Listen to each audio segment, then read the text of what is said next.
আসসালামু আলাইকুম বন্ধুরা, কেমন আছেন? আশা করি ভালোই আছেন আর ভালো থাকেন আল্লাহ তাআলার কাছে কেমনই করি। তো আজকে এক ডাক্তার আপুকে দেখাবো। উনি কতগুলা মূল্যবান কথা বলেছেন।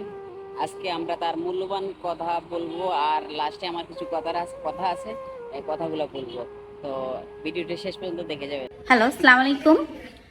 এই যে আমি সার্জারি শেষ করেছি। সার্জারির পরে আমাদের চিহ্ন, এখানে একটা মাস্কের দাগ, এখানে একটাই, চেহারার কোনো ছিল নেই।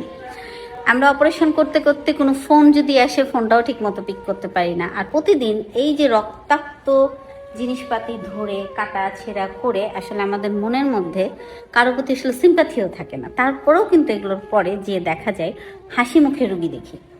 রুগী ধরো 30টা 35টা যাই দেখি, প্রতিটা রুগী কিন্তু আমাদেরকে কেউ এন্টারটেন করে না। তারা কিন্তু প্রতিটা রুগীরই রোগ দুঃখ এগুলো বলতে থাকে। এগুলো প্রতিদিন শুনি, প্রতিদিন একটার পর একটা রুগী শুধু দুঃখই শুনি, বেদনাই শুনি। আছে তো নিজের দুঃখই, বাড়িতে গিয়ে আরেক দুঃখ, রান্না হলো কিনা, বাচ্চার হলো কিনা, এত কিছুর পর আমাদের মেজাজটা যে ঠিক থাকে সার্জনদের, এটা অনেক বিরাট ইস্যু।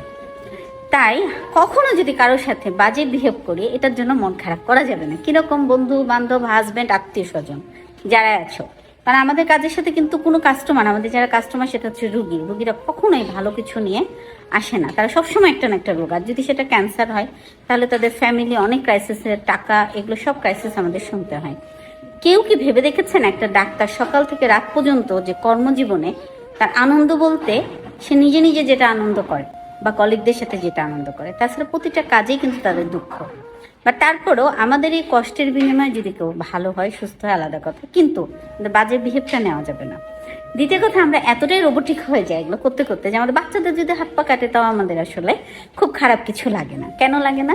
আচ্ছা, এটা তো ভালো হয়ে যাবে, স্বাভাবিক হবে। ইভেন আমাদের বাচ্চারা আমাদের কাছে কোনো ইমোশন ড্র করতে পারে না। আমাদের জীবনটা এত কষ্টের, মানুষজন সাধারণ বুঝেও না যে আমরা কত কষ্ট পাই। খাওয়া, নামাজ, সবকিছু কোনো টাইম মতো হয় না। তাই আগে সরি বলে নিচ্ছি যাদের সাথে বাজে বিহেভ করে। Thank you. আপু যেই কথাগুলো বলেছেন তার কথাগুলো একদম লিগেল আছে, একদম সঠিক।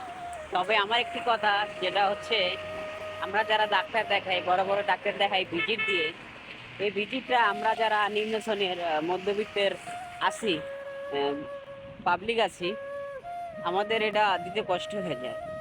1000 টাকা ভিজিট, 500 টাকা ভিজিট, 700 টাকা, 800 টাকা ভিজিট, 1200 টাকাও ভিজিট আছে।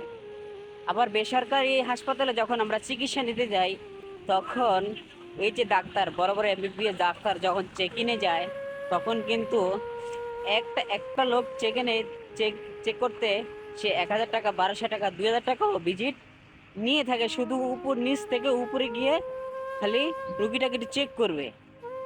এতেই সে 2000, 1000, 1200, 1500 টাকা ভিজিট নিয়ে থাকে। এটা একটা গরিবের জন্য অনেক বেশি কষ্টের। তো এই হচ্ছে কথা। আমরা চাই যে আমাদের ভিজিটটা আমাদের সাধ্যের মধ্যে থাক। 300 টাকা হলে সবচেয়ে বেশি ভালো হয়। তো সুস্থ ভালো থাকবেন, এর চেয়ে বেশি আর কথা বলতে চাই না। আল্লাহ হাফেজ।